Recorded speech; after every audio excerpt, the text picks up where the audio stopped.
오늘 이 아침 우리가 함께 묵상할 말씀은 에베소서 6장 5절에서 9절까지의 말씀입니다. 이 말씀 함께 읽고 오늘 이 아침 우리에게 주시는 하나님의 말씀의 은혜를 함께 나누도록 하겠습니다. 종으로 있는 이 여러분, 두려움과 떨림과 성실한 마음으로 육신의 주인에게 순종하십시오. 그리스도께 하듯이 해야 합니다. 사람을 기쁘게 하는 자들처럼 눈가림으로 하지 말고 그리스도의 종답게 진심으로 하나님의 뜻을 실천하십시오. 사람에게가 아니라 주님께 하듯이 기쁜 마음으로 섬기십시오. 선한 일을 하는 사람은 종이든지 자유인이든지 각각 그 갚음을 주님께로부터 받게 됨을 여러분은 아십시오. 주인된 이 여러분, 종들에게 이와 같이 대하고 위협을 그만두십시오. 그들의 주님이시오. 여러분의 주님이신 분께서 하늘에 계시다는 것과 주님께서는 사람을 차별하여 대하지 않으신다는 것을 여러분은 아십시오. 아멘. 간혹 주변 사람들을 통해서 그 직장에서의 이야기를 듣다 보면 대개는 담당하고 있는 일의 난이도 때문에 힘들다는 것보다는 일로 인해서 엮여야 하는 그 관계들의 문제로 인해 힘들어하는 것을 많이 보게 됩니다.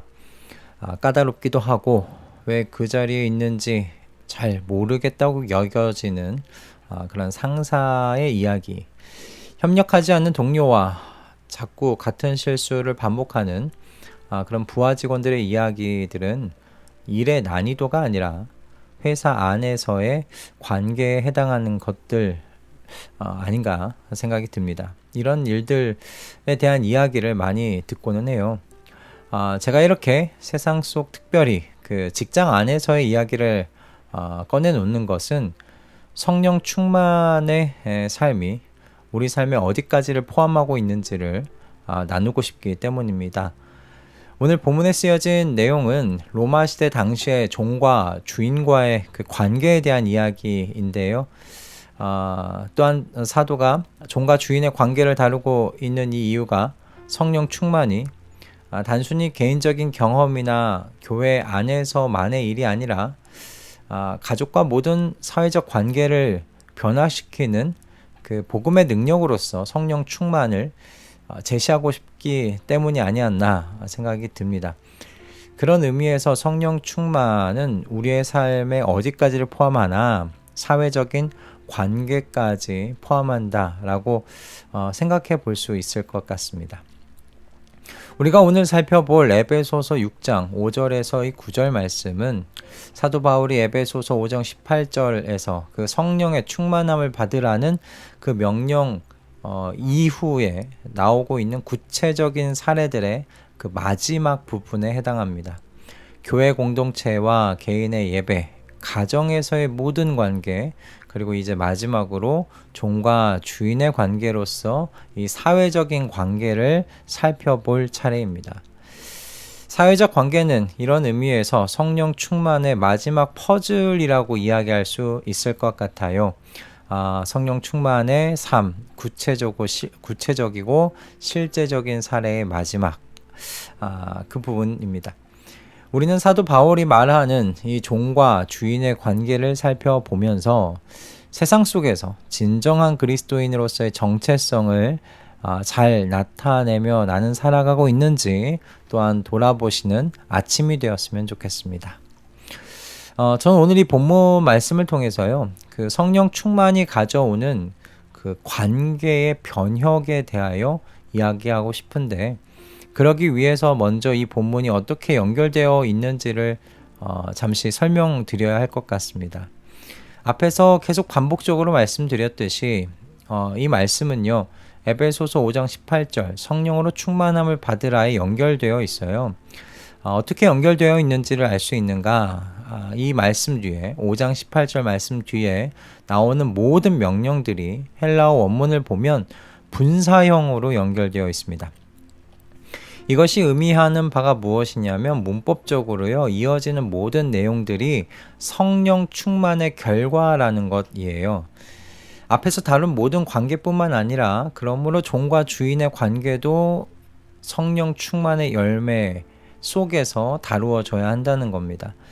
그리고 조금 더 넓혀서 보게 되면 에베소서 4장부터 6장 전체를요, 그리스도 안에서 하나됨과 그리고 성숙한 그리스도인의 삶이라는 이 큰 주제 속에 지금 사회적 관계죠. 종과 주인, 이 사회적 관계의 중요성이 지금 부각되고 있다라고 할 수 있겠습니다.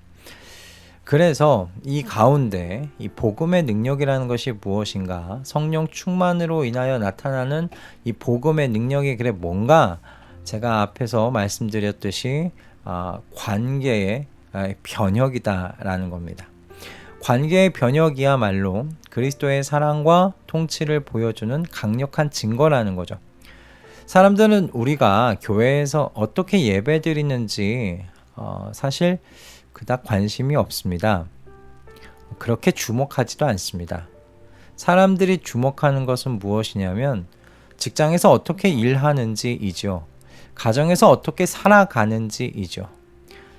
사회에서 어떻게 관계를 맺고 사는지 사람들은 더 주목하고 궁금해하며 바라보고 있습니다. 그것들을 통해서 세상의 사람들이 그리스도인의 신앙을 판단합니다.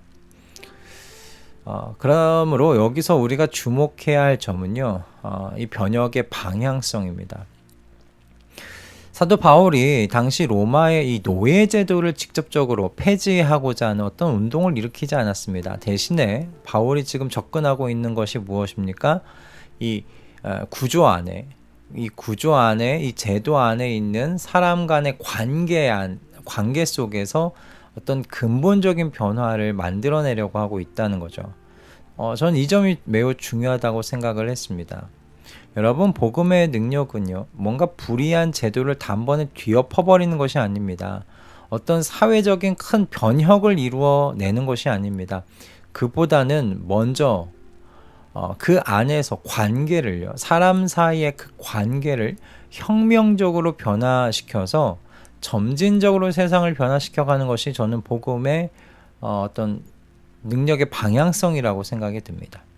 사람이 바뀌면 관계가 먼저 변화돼요. 그리고 그 변화된 관계들이 모여서 결국에는 제도도 변화시킵니다.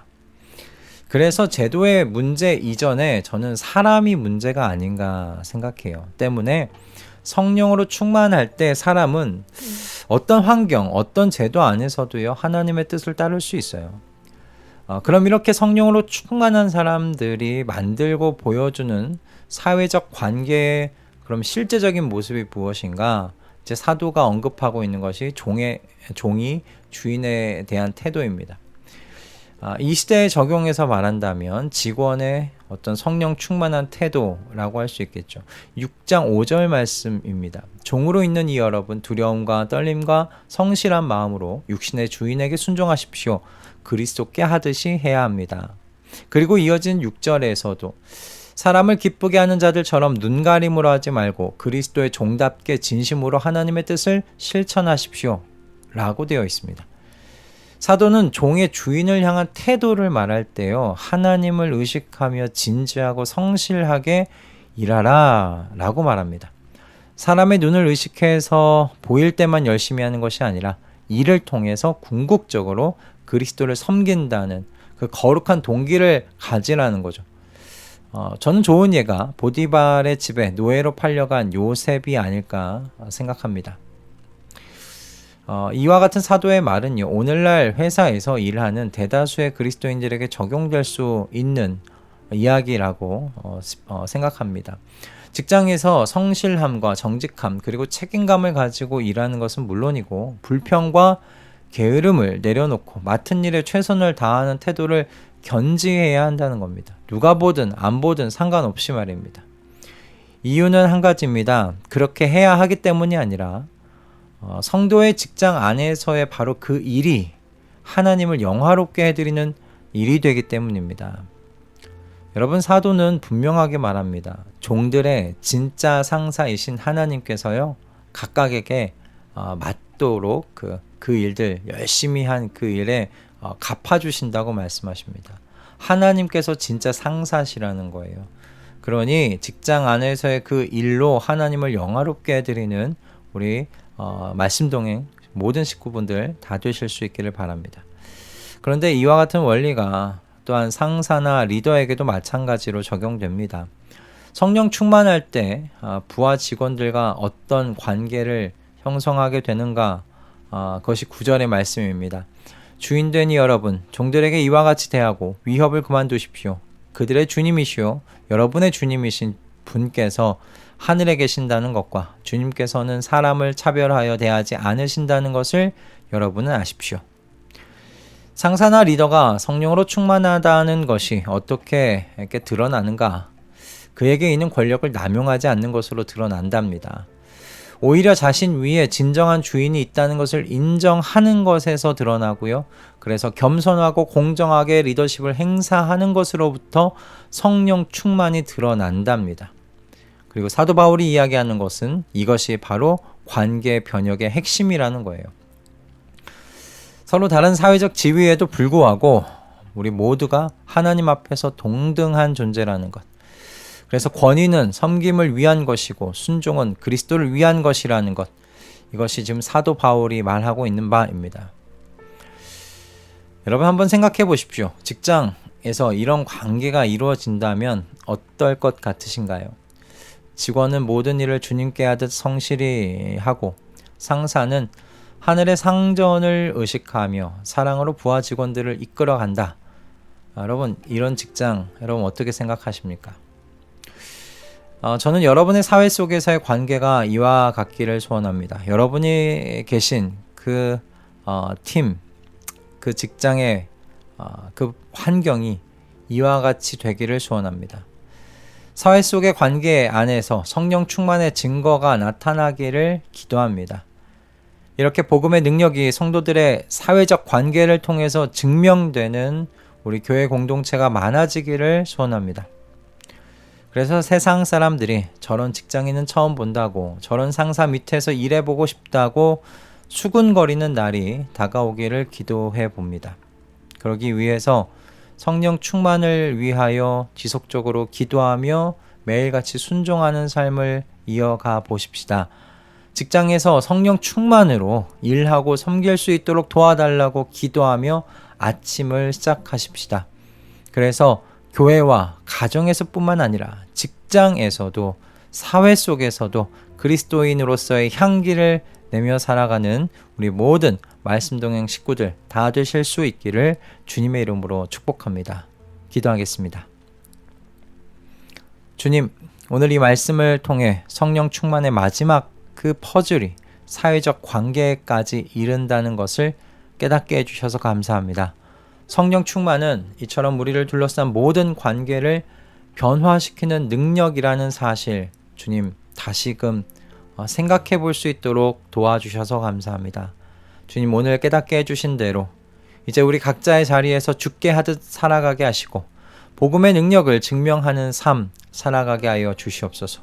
성령으로 충만하게 하셔서 모든 관계에서 그리스도의 사랑을 나타내게 하여 주시옵소서. 예수 그리스도의 이름으로 기도드립니다. 아멘.